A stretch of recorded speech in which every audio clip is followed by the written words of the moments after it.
Bonjour à tous, bienvenue dans ce live du jour. Aujourd'hui, on va parler de comment apprivoiser son hypersensibilité. J'espère que vous allez bien. Vous êtes en direct sur psychologue.net. Je suis Charlotte Ferrari, la community manager de psychologue.net. J'espère que vous allez bien en ce mardi. Je vous laisse rentrer au fur et à mesure. Aujourd'hui, on sera avec Elsa King-Johnson pour nous parler donc de l'hypersensibilité. Je vous ai épinglé le petit lien juste ici, donc ne manquez pas si vous souhaitez consulter Elsa. Pour ceux qui ont des questions sur le sujet du jour, donc l'hypersensibilité, n'hésitez pas, vous avez la petite boîte à questions qui est juste ici, voilà. Vous pouvez poser vos questions quand vous le souhaitez, on vous répondra dans la seconde partie du live. Alors, je vous laisse rejoindre au fur et à mesure et je vais me connecter après très rapidement avec Elsa. Pour rappel, ce live donc il est enregistré, vous pourrez le revoir quand vous voulez et vous pourrez aussi également l'écouter en podcast. Je vous rappelle que psychologue.net a son propre podcast. Vous pouvez donc réécouter tous les lives en podcast si ça vous dit. Alors, on va se connecter tout de suite avec Elsa.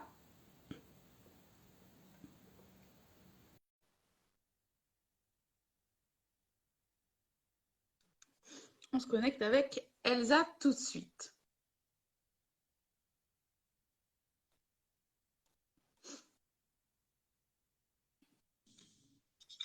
Bonjour Elsa, bienvenue. Bonjour, merci.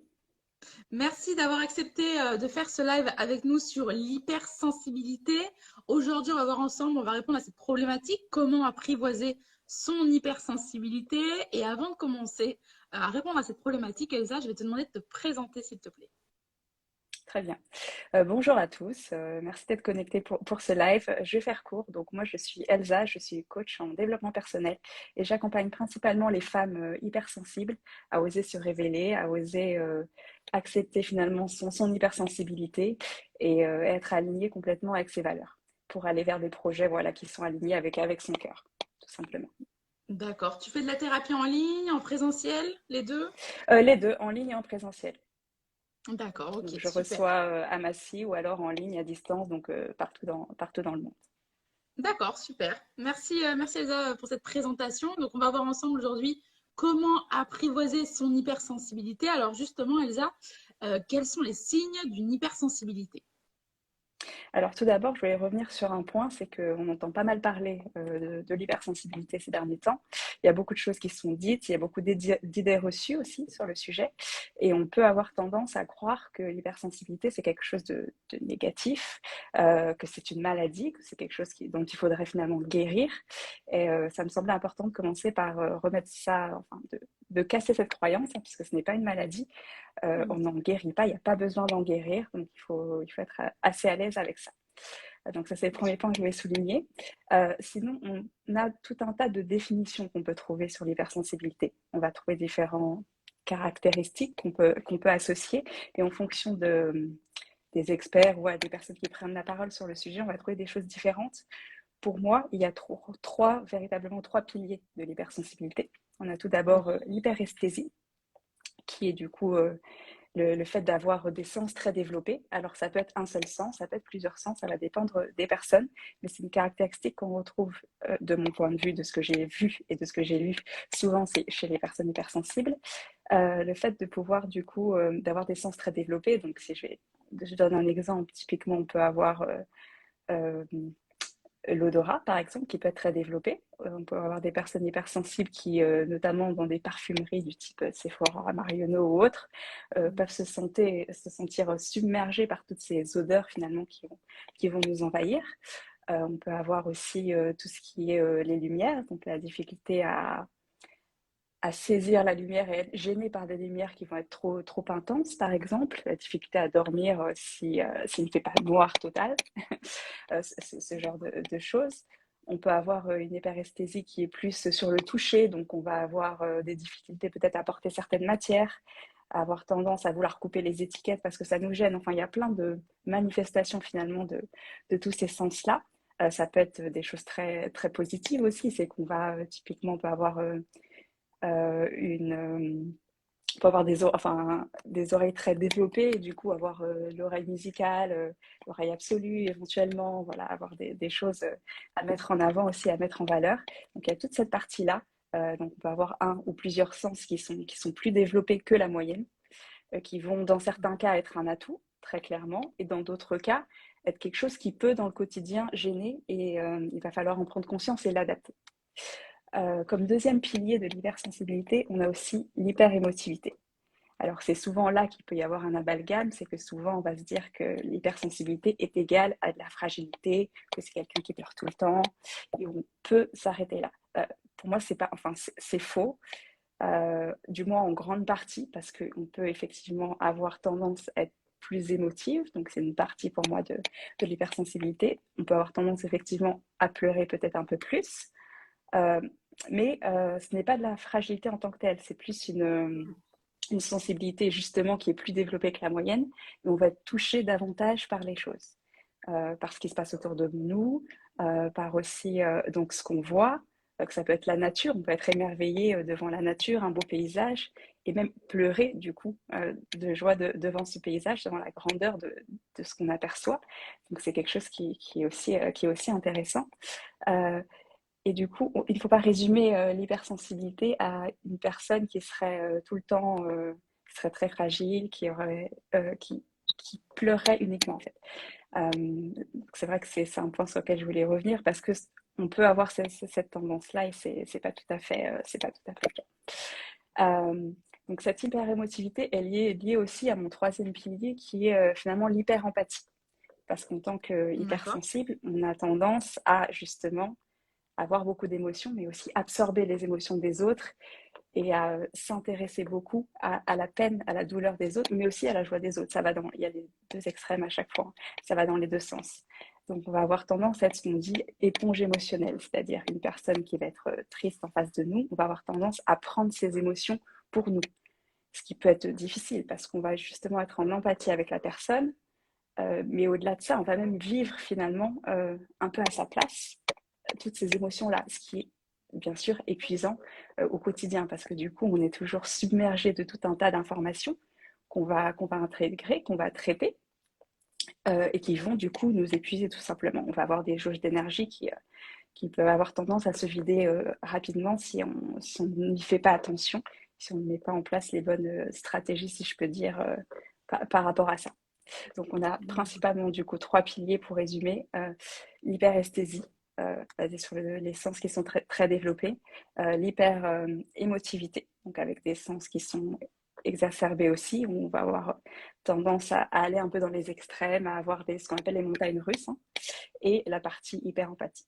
À cela, on peut rajouter tout un tas d'autres caractéristiques qui sont, on va dire, enfin, qui sont secondaires. Ils peuvent être liés aussi à la personne, au type D'accord. d'hypersensibilité.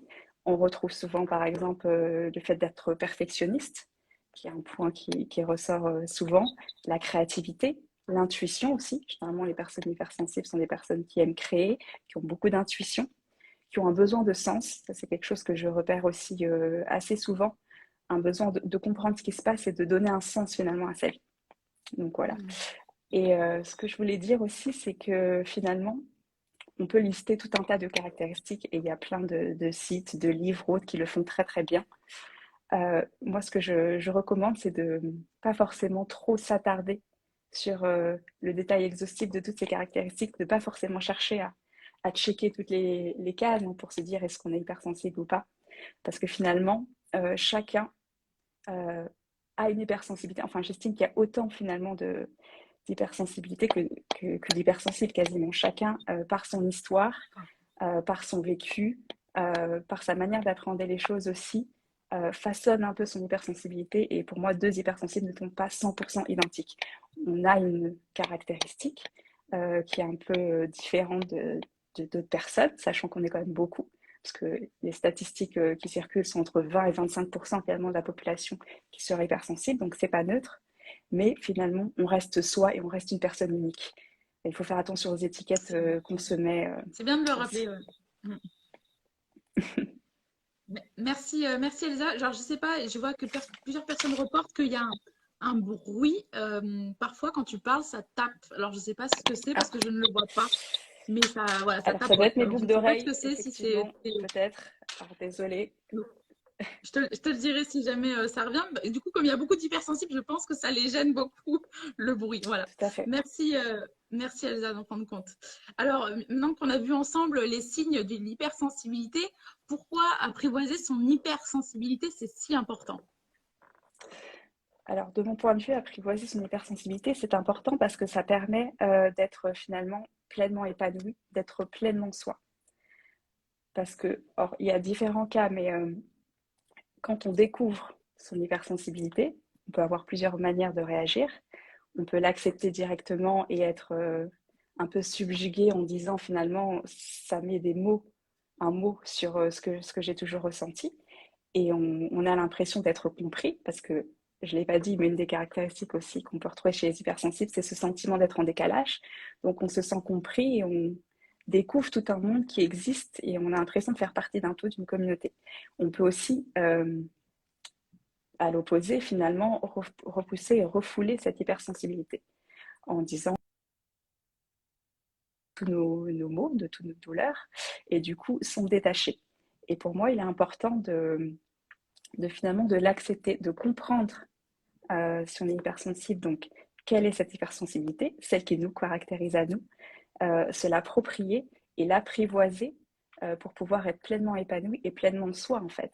Parce qu'en tant qu'hypersensible, surtout avant qu'on découvre cette notion et qu'on comprenne un peu ce qu'il y a derrière, on a beaucoup tendance à se suradapter. C'est-à-dire on va vouloir finalement faire comme tout le monde, rentrer dans le moule.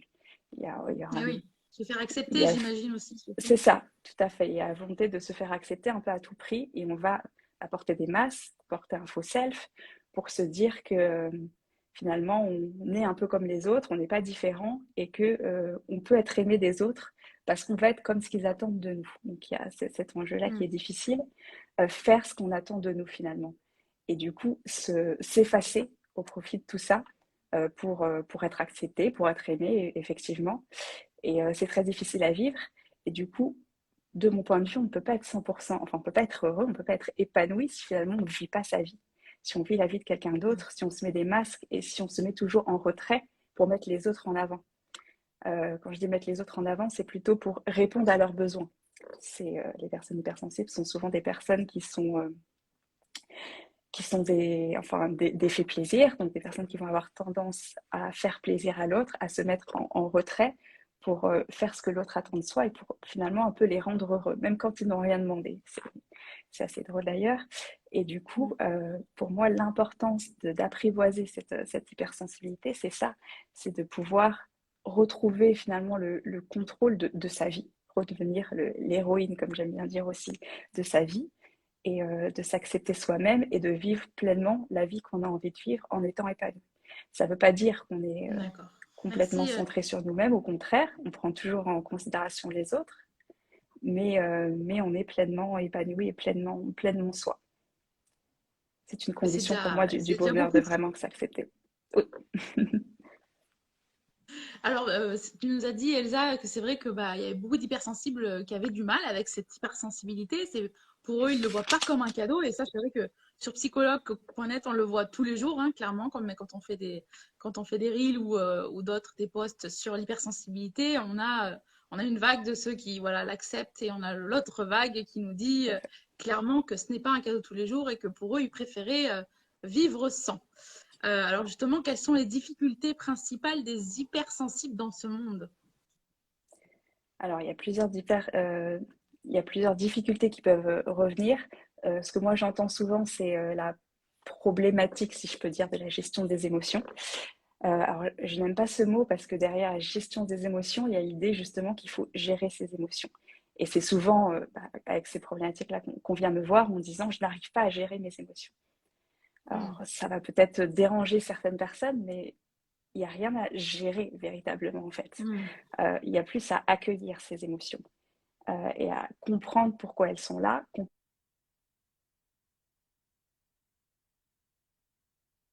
Ça peut être facile effectivement à dire, mais plus finalement on va chercher à contrôler, à les réduire à réduire leur intensité, plus ça va nous faire souffrir et plus ça va être difficile. L'idée, c'est de se laisser porter par ces émotions, de les accueillir pleinement, de les laisser vivre et d'écouter le message, qu'on soit hypersensible ou pas d'ailleurs. Et c'est important de comprendre cette émotion, que ce soit une émotion qui est dite positive ou négative.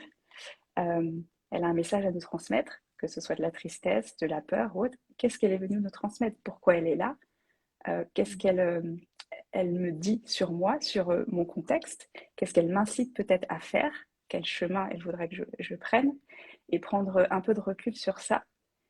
Et vraiment prendre ces émotions comme finalement un allié, puisque c'est le cas. C'est un GPS qui nous guide, qui nous oriente vers ce qui est important pour nous et vers notre alignement.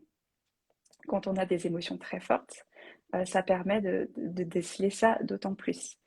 Alors, on a souvent, comme je disais tout à l'heure, les montagnes russes qu'on peut ressentir. On peut passer de la tristesse à la joie en peu de temps et les autres autour de nous peuvent se poser des questions et ne pas comprendre.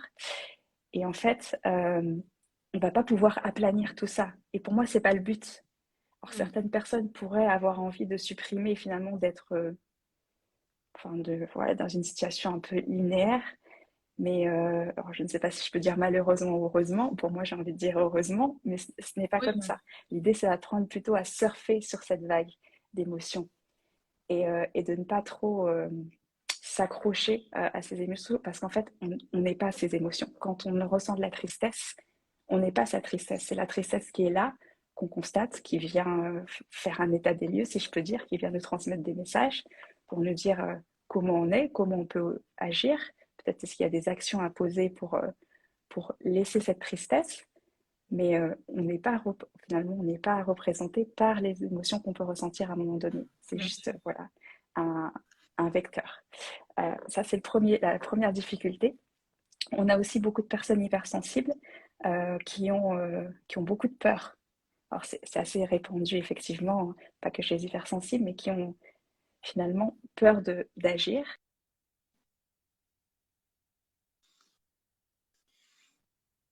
d'être aimé finalement. Donc parfois, on va avoir tendance à ne pas agir, à rester dans la procrastination et ne pas aller au-delà de sa peur pour rester dans son confort, en fait, dans sa zone de confort. Et c'est aussi beaucoup lié, du coup, à l'estime de soi. Donc c'est vrai que c'est une problématique qui revient beaucoup chez les personnes que j'accompagne, qui finalement, derrière tout ce qu'elles peuvent me dire, quand on creuse, on voit souvent qu'il y a une faible estime de soi, ce besoin d'être reconnu, d'être aimé et une sorte de dévalorisation de soi, parce qu'on met la barre tellement haute sur tout, même sur notre être finalement, sur la personne qu'on voudrait être, qu'il y a un décalage entre cet imaginaire qui est presque impossible à atteindre, qu'on voudrait être, et la personne qu'on est réellement. Et on se met toujours en retrait aussi du coup, on peut avoir l'impression que les autres parfois sont meilleurs que nous, et on va diminuer finalement ces réussites, les minimiser, et tout le temps douter. Tout le temps être dans le questionnement. Ça, c'est aussi quelque chose qui revient beaucoup chez les hypersensibles, qui ont tendance à ruminer, à douter, à se poser des questions sur est-ce qu'ils ont bien fait, est-ce que c'est la meilleure solution. Et c'est quelque chose qu'il faut effectivement travailler pour pouvoir aller de l'avant, surtout si on a des projets, que ce soit d'entreprise ou autre, ou dans le social ou peu importe. C'est important de pouvoir comprendre ça et aller au-delà, réussir à aller au-delà de ses peurs, réussir à sortir de sa zone de confort, euh, augmenter son niveau de confiance en soi pour pouvoir mener à bien tous ses projets et même au-delà des projets, pour juste être à l'aise en société, puisque du coup, il peut y avoir des problématiques liées à l'estime de soi qui se répercutent dans la vie amicale, par exemple. On va avoir du mal à être en société, à échanger avec les autres, on va toujours se mettre en retrait, se renfermer un peu sur nous et du coup ne pas avoir des relations assez profondes. Et pourtant, paradoxalement, les hypersensibles ont besoin de relations justement profondes, ont besoin Ouais. de ce contact humain et de rentrer vraiment en connexion profonde avec les autres. Et il faut aller au-delà de cette peur d'être jugé par les autres parce qu'on peut dire quelque chose qui n'est pas intéressant de notre point de vue ou autre, ou parce que voilà, on va être un peu différent du groupe. Mais c'est quelque chose qui se travaille et qui est important à mon sens, effectivement, à travailler pour les personnes qui peuvent être connectées sur le live aujourd'hui. D'accord. Je vois que ça parle aux personnes qui te remercient de toutes les explications que tu as pu donner. Est-ce qu'il y a encore des difficultés que tu aimerais nommer, Elsa? Euh, il y a un point qui me paraît effectivement important, c'est le besoin, enfin la difficulté finalement de se mettre au centre et d'être à l'écoute de ses besoins justement. Parce qu'en tant qu'hypersensible, on a souvent tendance à mettre les autres, comme je disais, devant, avant nous, à faire passer Mhm. leurs besoins avant les autres, les nôtres. Et en fait, on se perd derrière ça et on peut même oublier hein, finalement quels sont nos propres besoins, de quoi on a envie, qu'est-ce qui est important pour nous. Et on a souvent du mal à dire non parce que bah, c'est quand on nous pose une question, est-ce que tu peux m'aider à déménager ou peu importe, on va avoir tendance à dire oui pour faire plaisir à la personne, en oubliant que nous, derrière, bah, c'est pas forcément quelque chose qu'on a envie de faire. Peut-être que ça va avoir des conséquences sur d'autres choses qu'on a prévues. Peut-être que ça va juste baisser beaucoup notre niveau d'énergie et qu'on n'en a pas besoin. Mais voilà, pour finalement faire plaisir aux autres, pour se conformer à ce qu'on attend de nous, à ce qu'on a l'impression qu'il faut montrer, aussi à l'image qu'il faut qu'on renvoie, selon notre point de vue, ben on va se mettre en retrait et on va complètement s'oublier. C'est quelque chose que je vois beaucoup effectivement à travers les personnes que j'accompagne qui finalement s'effacent complètement, mettent en avant les besoins des autres et oublient leurs propres besoins. Or, il est important de comprendre ces besoins, voilà, de les reconnaître et de faire en sorte de les combler. Parce que ça fait partie aussi de l'épanouissement, de pouvoir combler ses besoins. Et notamment, il y a un besoin qui est important peut-être d'illustrer, c'est le besoin de repli, le besoin de calme. Hmm. Parce qu'en tant qu'hypersensible, on a besoin de relations, on a besoin d'être en contact avec les autres. Mais étant donné qu'on perçoit souvent, alors que ce soit voilà, des sons, des lumières ou autres, on perçoit beaucoup d'informations. On est vite en fait à une jauge d'énergie qui a tendance à diminuer. Et on a besoin de ces temps de solitude pour justement faire remonter la jauge d'énergie. Il est important de l'avoir en tête pour pouvoir être plus sereine aussi, pour pouvoir être plus épanouie et de s'accorder ces moments-là, de pouvoir se dire, même dans une journée, ok, maintenant je m'isole, 5 minutes, 10 minutes, peu importe le temps dont on a besoin, et se dire, je me coupe de tout ça, je me coupe des écrans, je me mets dans le noir si c'est possible, je me mets dans le silence et je régénère finalement un peu mon énergie. Donc c'est important d'avoir ces moments-là et de l'expliquer aussi aux personnes avec qui on vit, par exemple, parce que quand on est en couple, on a aussi besoin de ces moments-là. Et c'est pas pour autant qu'on n'aime pas la personne avec qui on est, c'est que c'est vital finalement. Et Hmm. il faut essayer d'éviter de se suradapter pour se dire j'ai besoin, enfin je suis obligée finalement d'être avec la personne que j'aime ou je suis obligée Oui. d'aller à tel anniversaire parce que cette personne attend de moi que j'y sois, mais de se remettre au centre, de prendre en compte ses propres besoins pour être plus épanoui et de fait être plus épanoui aussi avec les autres. On profite mieux quand on est 100% avec la personne que quand on est là juste parce qu'on a l'impression qu'il le faut. D'accord. Merci Elsa pour avoir expliqué toutes ces difficultés qu'on peut avoir. Je pense que vraiment ça parle aux gens. Il y a une personne qui vient me dire, merci de mettre des mots sur ce que je ressens depuis des années et enfin le comprendre. Alors on va finir justement par cette question avant de regarder les questions utilisateurs. Alors quels sont tes conseils Elsa pour mieux apprivoiser et comprendre son hypersensibilité? Alors pour moi, il faut enfin je conseille en tout cas, il n'y a pas d'obligation, mais de se renseigner sur la notion d'hypersensibilité, de se renseigner à travers des livres, des podcasts, des interviews, d'échanger avec des personnes qui sont hypersensibles pour appréhender toutes les différentes nuances et pour voir dans lequel on se reconnaît ou pas. Euh, je pense qu'il faut aussi faire attention, comme je disais tout à l'heure, aux étiquettes qu'on se met. Moi, personnellement, effectivement, j'ai mis du temps à accepter mon hypersensibilité. J'ai eu ce besoin de validation, en fait. J'ai eu l'envie que quelqu'un me dise à un moment donné, oui, tu es hypersensible. Et du coup, j'avais besoin de faire un peu une checklist, de me dire, OK, voilà toutes les caractéristiques, ça c'est bon, ah là, je l'ai pas, mais est-ce que du coup, ça suffit ou pas pour l'être? Ne vous posez pas trop de questions. Enfin, c'est du ressenti. Et à la limite, même si vous vous trompez, enfin, c'est pas grave. Ce qui est important, c'est derrière ce que ça crée, derrière ce que vous allez en faire, du coup, que vous décidiez, entre guillemets, que vous soyez hypersensible ou pas. Qu'est-ce qu'on en fait? Parce que c'est pas une fin en soi de se dire hypersensible. Donc il y a toute cette phase de recherche pour comprendre et appréhender les notions d'hypersensibilité. Et ensuite, on a le fait de l'accepter. Alors moi, comme je disais, dans mon parcours, une fois que je l'ai découvert, je ne l'ai pas tout de suite accepté. Je l'ai même rejeté. Je l'ai rejeté en bloc parce que je l'ai associé justement à de la douleur. J'étais dans une période qui était...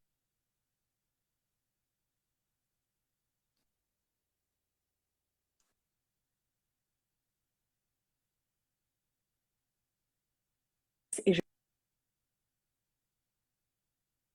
vis et plus le temps a passé et plus voilà, des choses se sont passées aussi dans ma vie. Et en fait, j'ai commencé à me reposer sur le sujet, à lire des livres, à avoir des conférences, à échanger beaucoup avec des personnes qui étaient hypersensibles et avoir une autre vision. Avoir des personnes qui disaient du coup qu'ils pouvaient transformer ce fardeau, entre guillemets, en force. Et voilà, j'ai pris ces bribes-là, j'ai euh, digéré tout ça pour me l'approprier et pour finalement dire, ok, je suis hypersensible, mais je suis hypersensible, mais je suis quand même différente de tous les autres hypersensibles. J'ai mon hypersensibilité. Il y a des points sur lesquels je me reconnais, d'autres lesquels je me reconnais moins.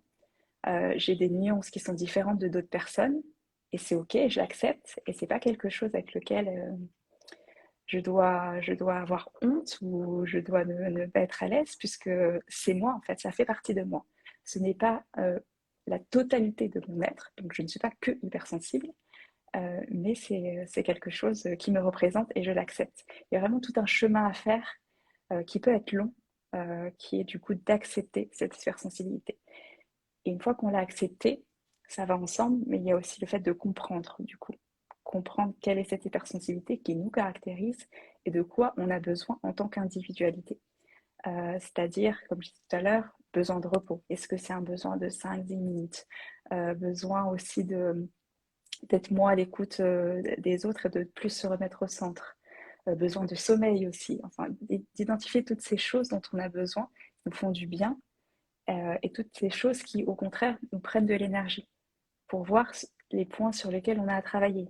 Peut-être travailler sur apprendre à dire non, parce qu'on est tendance à dire oui trop facilement et du coup ça nous plombe. Comprendre vraiment qui on est en tant que personne hypersensible, mais en tant que personne même plus largement, puisque finalement ça s'applique à tout le monde. D'aller voir vraiment quelles sont nos valeurs, quels sont tous les besoins, enfin quels sont nos besoins et comment on fonctionne.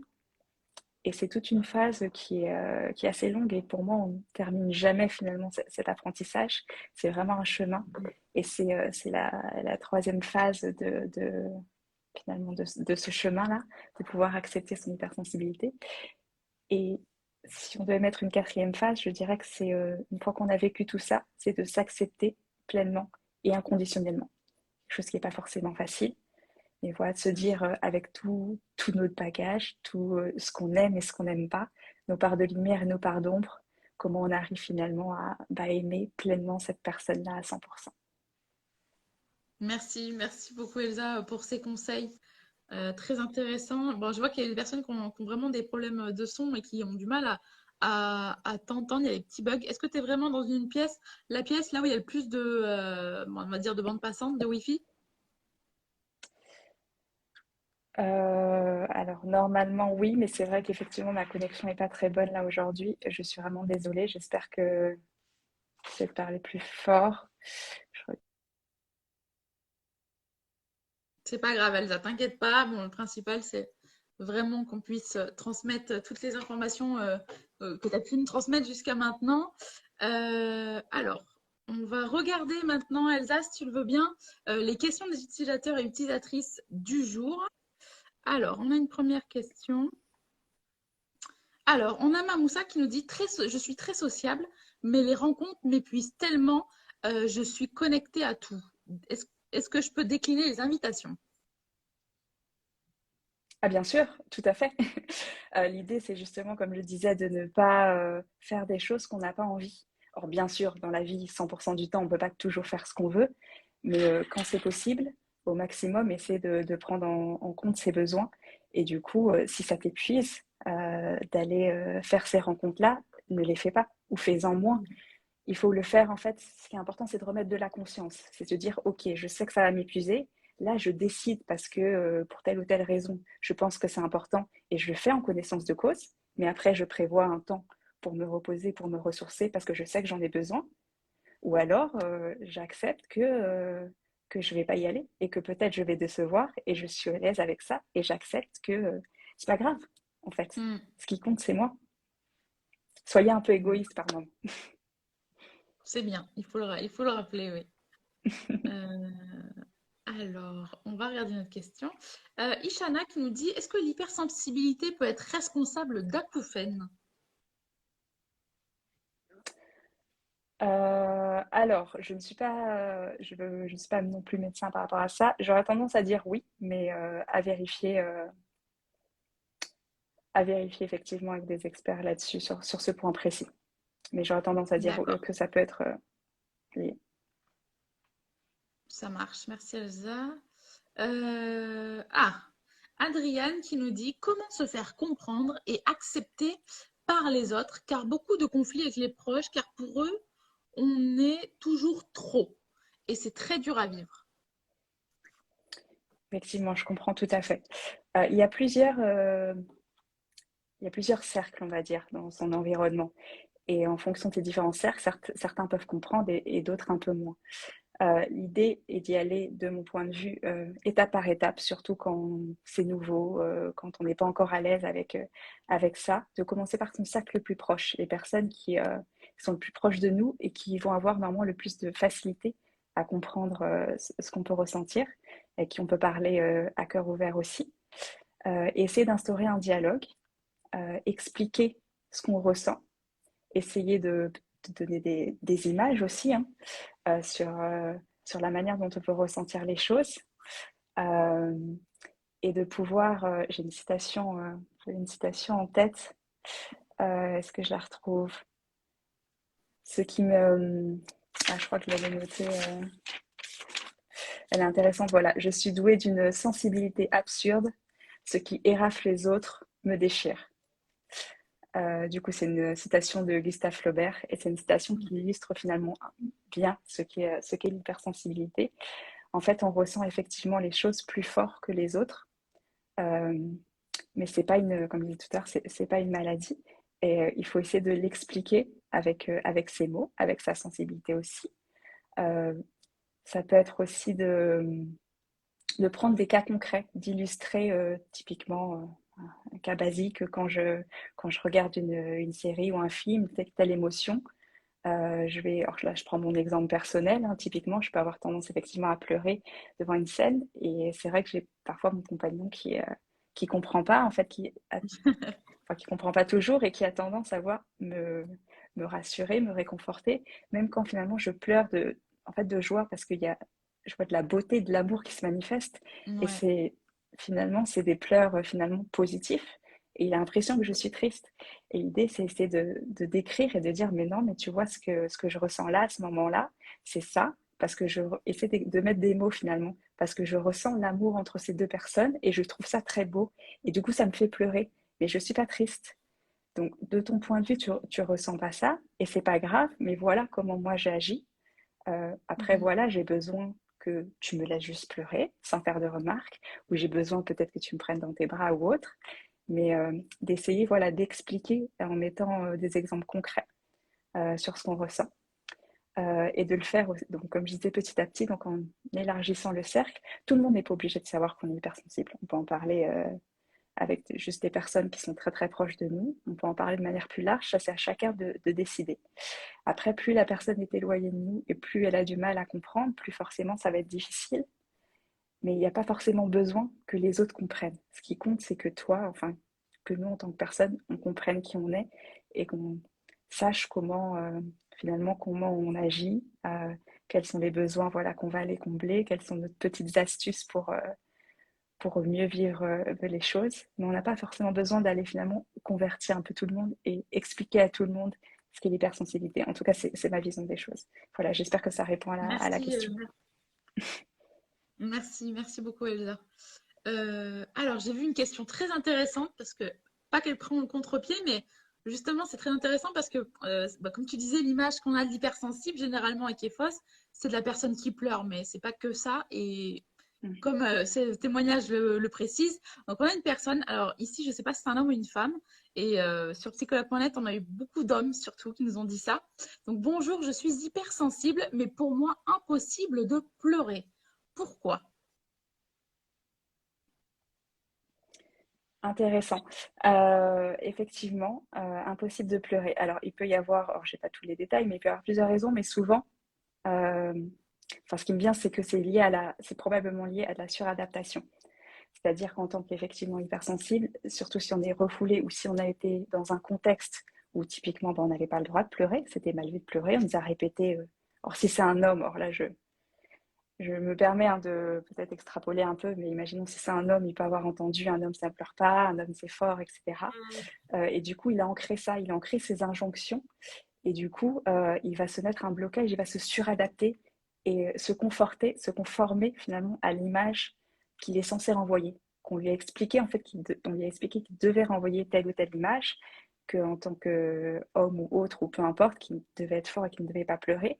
Et du coup, il a tellement intégré qu'il met son masque d'homme fort, son faux self, et Ouais. du coup, bah, il ne pleure pas. Mais c'est très Il y a un compliqué parce risque ici. qu'intérieurement, il se passe plein de choses en fait. Oui, il y a un risque de. Bah, déjà, on n'est pas heureux en fait. Si on si on se pose 2 minutes, on se regarde à l'intérieur de soi, on se rend compte qu'on n'est pas heureux parce qu'on n'est pas, justement, on n'est pas soi. On joue un personnage, on étouffe toutes ces émotions, on les refoule. Et au bout d'un moment, généralement, ça prend de l'ampleur et notamment au niveau du corps en fait. Parce que quand dans la tête on refuse certaines choses, bah, le corps il est là pour nous rappeler qu'on se trompe et nous envoyer des messages. On va somatiser des choses, on peut avoir des mal de dos, des mal de tête, enfin plein de choses qui vont se manifester au niveau du corps pour nous inciter à porter l'attention sur ça et pour se poser les bonnes questions en fait. Donc je pense que effectivement cette personne-là a peut-être eu un certain nombre d'injonctions, a refoulé un certain nombre d'émotions Mm. et du coup, elle disait des difficultés Adaptation à ici? pleurer. Pardon? Est-ce qu'on peut parler de suradaptation ici? Il y a Emma qui nous dit, moi Oui, aussi, je ne pleure jamais pour me suradapter finalement. oui, pour moi, c'est complètement de la suradaptation, effectivement, et le fait de porter un masque. Et ça épuise de se suradapter. D'accord. Bah, la personne te remercie d'avoir répondu à sa question. On va regarder une autre. Un. Alors, on a Veggie qui nous dit, bonjour, je voulais savoir comment canaliser mes émotions qui débordent par empathie avec les autres. Ouais. Alors, canaliser ses émotions. Alors, comme je disais tout à l'heure, l'idée, on a plusieurs émotions, on a des montagnes russes. L'idée n'est pas de tout aplanir. L'idée, c'est de vivre ces émotions. Donc, quand c'est les nôtres, déjà des choses qui nous arrivent, de pouvoir les vivre pleinement, un peu en observateur, en se recentrant sur soi, en faisant peut-être des exercices de respiration, en se disant, OK, qu'est-ce qui m'arrive? Quel est le contexte? Qu'est-ce que je ressens? Et c'est aussi de localiser ce qu'on ressent, c'est-à-dire dans le corps, qu'est-ce que je ressens? OK, j'ai une émotion de stress, par exemple, je suis stressée, mais comment ça se matérialise dans mon corps? Est-ce que j'ai les épaules voilà, un peu tendues? Est-ce que j'ai la gorge serrée? Est-ce que peut-être j'ai mal au ventre? J'ai l'estomac noué? Et c'est de mettre des mots sur tout ça pour finalement, de manière factuelle, en fait, expliquer ce qui se passe. Ça permet souvent aussi un peu de baisser d'un cran l'émotion s'il y a besoin de faire cet exercice-là et de baisser un peu la pression, si je peux dire. Donc, se recentrer sur le corps, sur soi, qu'est-ce qui se passe, mettre un mot sur l'émotion, la nommer et s'interroger sur du coup, qu'est-ce que cette émotion est venue me dire? Est-ce qu'elle est là? Est-ce que j'ai peur parce que peut-être j'ai un examen ou j'ai une présentation, un oral ou autre à faire devant d'autres personnes et je suis stressée? Peut-être que finalement, ce stress que je ressens, c'est parce que je ne suis pas assez préparée. Donc peut-être que mon action serait de plus me préparer, de plus anticiper pour faire baisser aussi la pression. Donc écoutez vraiment ce que notre corps et ce que nos émotions nous disent. C'est le premier point. Après, si c'est une émotion, là, comme dans la question du coup était plutôt sur l'empathie, donc en tant qu'éponge émotionnelle, on va absorber les émotions des autres, c'est savoir créer aussi une bulle de protection. Se dire que l'émotion de l'autre, elle appartient à l'autre, elle ne m'appartient pas. Dans certains cas, on peut vouloir la partager, on peut vouloir accompagner la personne, mais il faut vraiment savoir mettre des distances finalement et se dire que l'émotion que ressent l'autre, on n'est pas obligé de la vivre en plus au même niveau qu'elle-même. La personne qui va être en colère en face de nous ou triste en face de nous, on n'est pas obligé d'absorber cette colère et cette tristesse sur le même Mm. niveau. On peut la comprendre, on peut l'accompagner à comprendre aussi elle-même cette émotion, on peut l'accompagner à essayer de réduire le poids finalement de cette émotion. On peut lui donner des conseils aussi, mais mettre finalement une bulle de protection et se recentrer sur qui on est et ce qui arrive à l'autre personne ne nous arrive pas. Et essayer de ne pas trop, oh, je sais que c'est pas facile, enfin, c'est facile à dire mais pas facile à faire, Mm. d'un peu moins se mettre à la place de l'autre dans certains cas, surtout si ça nous peine, si c'est difficile à gérer. Et toujours avoir des phases de décompression, des moments où on va se recentrer sur nous finalement remonter son niveau d'énergie, comme je disais tout à l'heure. Parce que si on est tout le temps dans l'empathie, 100% du temps, 24 heures sur 24, avec tout le monde, forcément, c'est un trop-plein qu'on a du mal à gérer. Et c'est normal, ça s'entend. Donc l'idée, c'est de se protéger, de mettre un peu de distance, de se rappeler que nous ne sommes pas les autres, nous ne sommes pas nos émotions de toute façon, et nous sommes encore moins les émotions des autres. Les regarder comme quelque chose un peu d'abstrait qui vole autour de nous, qui sont là et qui nous traversent, mais ne pas trop s'y accrocher. Voilà ce que je pourrais donner comme élément de réponse. Merci. Merci beaucoup Elsa pour cette réponse très complète. Les personnes te remercient d'avoir répondu à leurs questions. Il y a encore beaucoup de questions, mais malheureusement, on n'aura pas le temps de tous y répondre. Donc, je vous invite vraiment à aller poser directement vos questions à Elsa. Vous savez, vous avez le petit lien psychologue.net qui est juste en dessous ou directement son Instagram. Est-ce que tu peux nous rappeler ton Instagram, Elsa, à tout hasard? Oui, alors Elsa King Johnson. Donc, Ok, tout se Elsa tient, hein. King, voilà, tout attaché. Et King, ça s'écrit Kingue. Et Johnson, Johmson. C'est pas simple, Parfait. mais voilà. Merci Elsa, merci d'avoir pris ton temps aujourd'hui pour venir nous parler de l'hypersensibilité et notamment donc comment l'apprivoiser cette hypersensibilité. On l'a vu, c'est pas simple, mais il y a des vraies clés, des vrais conseils, c'est possible. Je ne sais pas si aujourd'hui tu voulais aussi nous faire passer un message parce que soit tu peux parler donc soit de ton cabinet ou aussi faire passer un message avant de finir ce live. Alors, je voudrais finir peut-être effectivement sur un point qui me semble important, qui peut-être va diviser, mais voilà, c'est ce qui me parle à l'instant T, donc je vous le partage. C'est qu'on voit beaucoup passer de choses sur le fait de faire de son hypersensibilité une force. Mm. Et j'avoue que je suis moyennement à l'aise avec ça, parce que j'ai l'impression que derrière ça, il y a l'idée finalement, enfin, on crée une nouvelle injonction il faut transformer son hypersensibilité en une force et en faire Mm. quelque chose. Pour moi, il n'y a rien à en faire, en fait, mis à part la comprendre, l'apprécier et, euh, et finalement s'aimer avec soi. Il ne faut pas créer une injonction supplémentaire qui serait que parce qu'on est hypersensible, on a ce devoir vis-à-vis du monde de presque sauver le monde, comme je peux voir parfois sur certains comptes ou autres, et d'avoir une mission énorme qui nous dépasse. Pas forcément. C'est le cas pour certains, mais c'est pas le cas pour tous, et c'est pas grave. L'important, c'est de revenir à soi et de se connaître soi et de s'aimer soi tel que l'on est. C'est le message que j'avais envie de Merci. faire passer pour terminer. Merci Elsa. Merci Elsa pour ton message. Je pense que ça parle à des personnes, donc pas de souci. Merci beaucoup Elsa, comme je t'ai dit, d'avoir pris de ton temps et d'être venue aujourd'hui pour tous tes conseils que tu as pu nous donner sur l'hypersensibilité. Je te souhaite une très belle journée et merci encore à toi. Merci beaucoup et merci à tous ceux qui nous ont écoutés. Bonne journée. Au revoir. Merci Elsa. Je te laisse quitter avec la petite croix qui est Oui, juste au-dessus de toi. Belle journée, Elsa. Merci encore. Merci donc à Elsa pour ce live sur l'hypersensibilité, comment apprivoiser son hypersensibilité. Je vous le rappelle, si vous souhaitez parler à Elsa, vous pouvez le faire directement sur son Instagram ou vous avez le petit lien psychologue.net qui est juste ici. Merci à tous de nous avoir suivis. On se retrouve jeudi pour un prochain live comme d'habitude. Merci à tous. Belle journée.